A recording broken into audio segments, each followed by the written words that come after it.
This is a reminder that if you're hearing this broadcast, you're already tuned in. Stay with Arla as she guides you through the dark and untamed corners of Cedar Bend, where every caller has a story. The Night Service, now streaming on Spotify.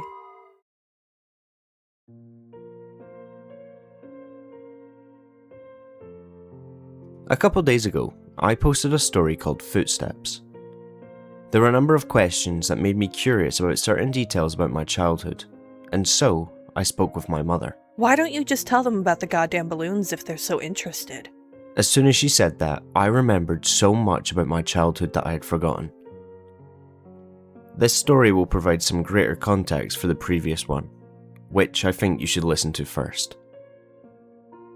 Though the order isn't of vital importance, listening to that story first will put you in my place more effectively since I remembered the events of Footsteps first. If you have questions or anything, feel free to ask and I'll try and answer them.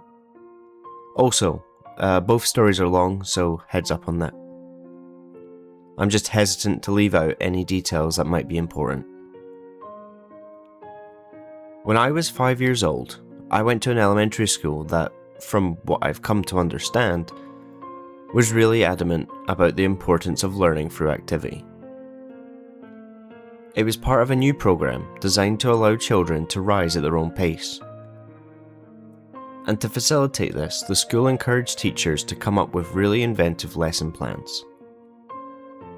Each teacher was given the latitude to create his or her own themes, which would run for the duration of the grade, and all the lessons in math, reading, etc. would be designed in the spirit of that theme. These themes were called groups. There was a space group, a sea group, an earth group, and the group that I was in was community. In kindergarten, in this country, you don't learn much except how to tie your shoes and how to share, so most of it isn't very memorable. I only remember two things very clearly. I was the best at writing my name the correct way, and the balloon project, which was really the hallmark of the community group, since it was a pretty clever way to show how a community functioned at a really basic level. You've probably heard of this activity. On one Friday, I remember it being Friday because I was excited about the project and it being the end of the week, obviously. Towards the beginning of the year, we walked into the classroom in the morning and saw that there was a fully inflated balloon tied off with string taped to each one of our desks. Sitting on each of our desks was a marker, a pen, a piece of paper, and an envelope. The project was to write a note on the paper, put it in the envelope, and attach it to the balloon, which we could draw a picture on if we wanted to. Most of the kids started fighting over the balloons because they wanted the different colours, but I started on my note, which I thought a lot about. All the notes had to follow a loose structure, but we were allowed to be creative within those boundaries. My note was something like this. Hi, you found my balloon. My name is and I attend elementary school. You can keep the balloon, but I hope you write me back. I like Mighty Max, exploring, building forts, swimming, and friends. What do you like? Write me back soon. Here's $1 for the mail. On the dollar, I wrote 4 stamps, right across the front, which my mum said was unnecessary, but I thought it was genius, so I did it. The teacher took a Polaroid of each of us with our balloons and had us put them in the envelope along with our letter. They also included another letter that I assume explained the nature of the project and sincere appreciation for anyone's participating in writing back and sending photos of their city or neighbourhood. That was the whole idea, to build a sense of community without having to leave the school, and to establish safe contact with other people. It seemed like such a fun idea. Over the next couple of weeks, the letters started to roll in. Most came with pictures of different landmarks, and each time a letter would come in, the teacher would pin the picture on a big wall map we had put up, showing where the letter had come from and how far the balloon had travelled. It was a really smart idea, because we actually looked forward to coming to school to see if we had gotten our letter. For the duration of the year, we had 1 day a week where we could write back to our PenPal, or another student's PenPal in case our letter hadn't come in yet. Mine was one of the last to arrive. When I came into the classroom, I looked at my desk and once again didn't see any letter waiting for me. But as I sat down, the teacher approached me and handed me an envelope. I must have looked so excited, because as I was about to open it, she put her hand on mine to stop me and said, "Please don't be upset." I didn't understand what she meant. Why would I be upset now that my letter had come in? Initially, I was mystified that she would even know what was in the envelope. But now I realised that of course the teachers had screened the contents to make sure there was nothing obscene. But all the same, how could I be disappointed? When I opened the envelope, I understood. There was no letter. The only thing in the envelope was a Polaroid, but I couldn't really make out what it was. It looked like a patch of desert, but it was too blurry to decipher. It appeared that the camera had been moved while the picture was being taken. There was no return address, so I couldn't even write back if I wanted to. I was crushed. The school year pressed on, and the letters had stopped coming for nearly all of the other students. After all, you can only continue a written correspondence with a kindergartner for so long.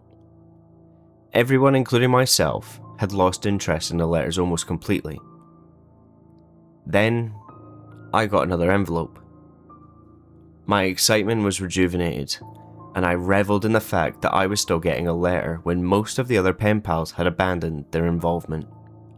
It made sense that I received another delivery. There had been nothing but a blurry picture in the first one, so this was probably to make up for that. But again, there was no letter at all, just another picture. This one was more distinguishable, but I still didn't understand it. The photograph was angled way up, catching the top corner of a building, and the rest of the image was distorted by a lens flare from the sun. Because the balloons didn't travel very far, and because they were all launched on the same day, the board became a little bit cluttered, and so the policy for the students still exchanging letters became that they could take the photographs home.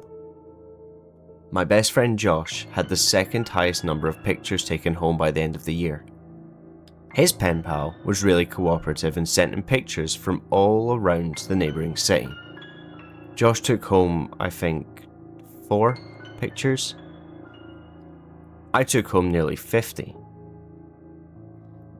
The envelopes were all opened by the teacher, but after a while, I stopped even looking at the pictures, however. I saved them in one of my drawers that housed my collections of rocks, baseball cards, comic book cards, Marvel metal cards, for those who might remember. The little miniature baseball batting helmets that I'd get out of the vending machine at Winn-Dixie after t-ball games. With the school year over, my attention turned to other things. My mum had gotten me a small snow cone machine for Christmas that year, and Josh had really coveted it. So much so that his parents bought him a slightly nicer one for his birthday, which was towards the end of the school year. That summer, we had the idea that we would set up a snow cone stand to make some money. We thought we'd make a fortune selling snow cones at $1. Josh lived in a different neighbourhood, but we eventually decided that selling in my neighbourhood would be better because there were a lot of people who cared for their lawns. The yards in my neighbourhood were slightly bigger.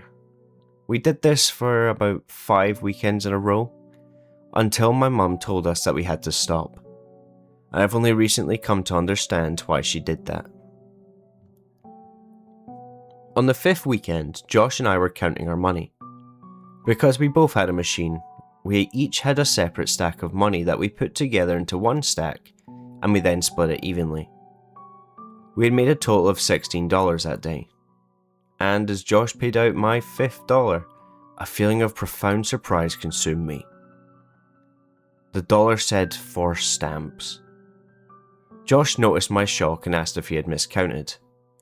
I told him about the dollar, and he said, "That's so cool, man." As I thought about it, I came to agree.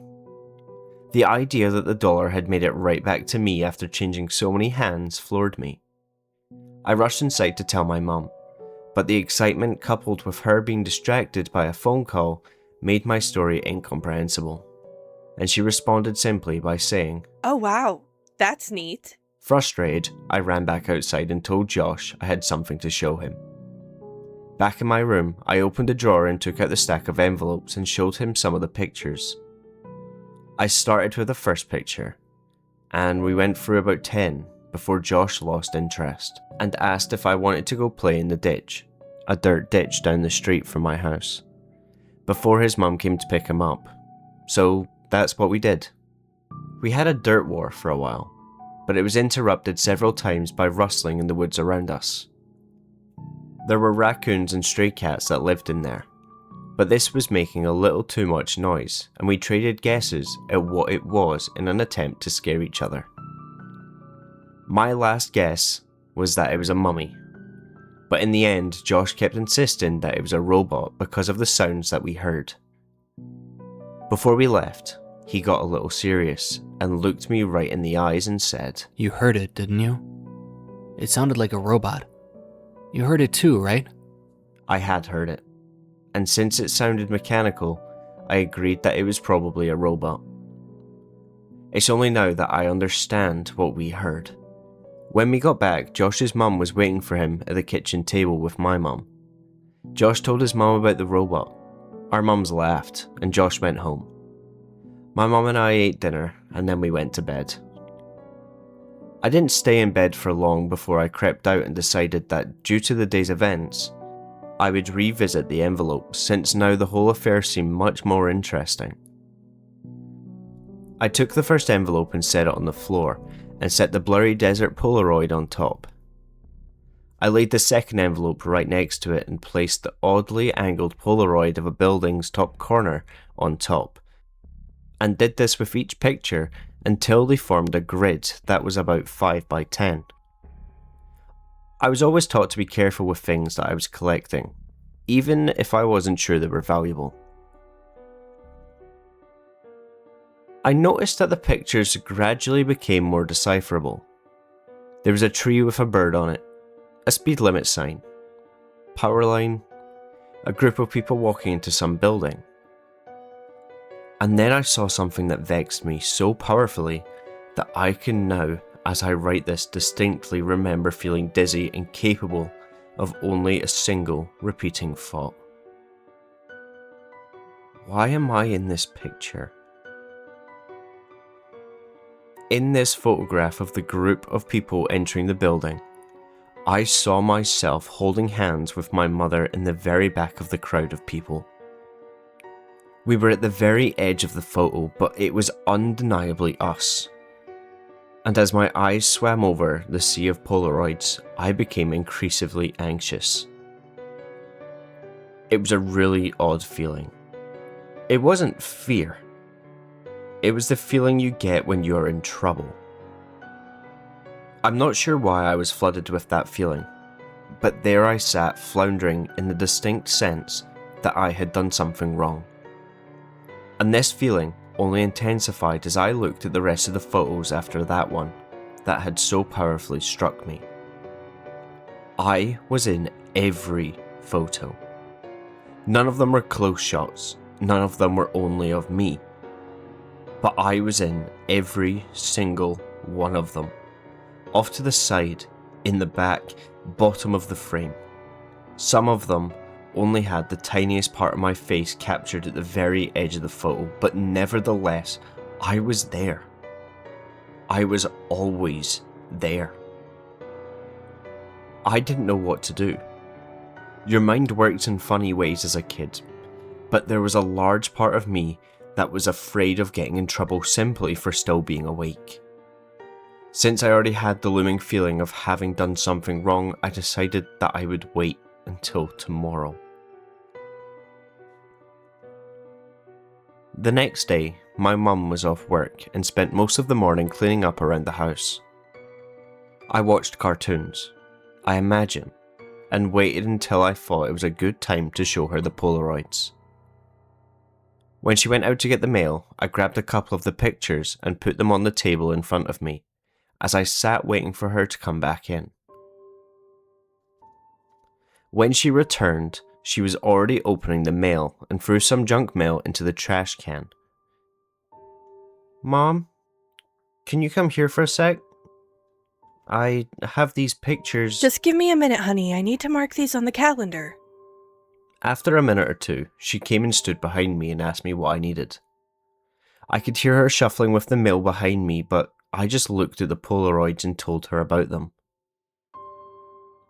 As I explained more and pointed to the pictures, her frequent ahas and okays decreased, and she was suddenly completely quiet and only making a little noise with the mail. The next noise I heard from her sounded as if she was trying to catch her breath in a room that had no air left in it. At last, her struggling gasps were conquered, and she simply dropped the remaining mail on the table and ran to the kitchen to get the phone. "Mom, I'm sorry, I didn't know about these. Don't be mad at me." With the phone pressed to her ear, she was walking/running back and forth and shouting into it. I nervously fiddled with the mail sitting next to my Polaroids. The top envelope had something sticking out of it, and I thoughtlessly and anxiously pulled on it until it came out. It was another Polaroid. Confused, I thought that somehow one of my Polaroids had slipped into the stack when she threw the mail down. But when I turned it over and looked at it, I realised that I had not seen this one before. To my dismay, it was me. But this one was a much closer shot. I was surrounded by trees and was smiling, but it wasn't just me. I noticed Josh was there too. This was us from yesterday. I started yelling for my mum, who was still screaming into the phone. I repeatedly yelled for her until she finally responded. What? And I could only think to ask, "Who are you calling?" I'm talking with the police, honey. "But why? I'm sorry, I didn't mean to do anything." She answered me with a response that I never understood until I was forced to revisit these events from the earliest years of my life. She grabbed the envelope off the table, and the picture of Josh and I spun and slid, landing next to the other Polaroids in front of me. She held the envelope up to my eyes, but I could only look at her and watch as all the colour began draining out of her face. With tears welling up in her eyes, she said that she had to call the police because there was no postmark.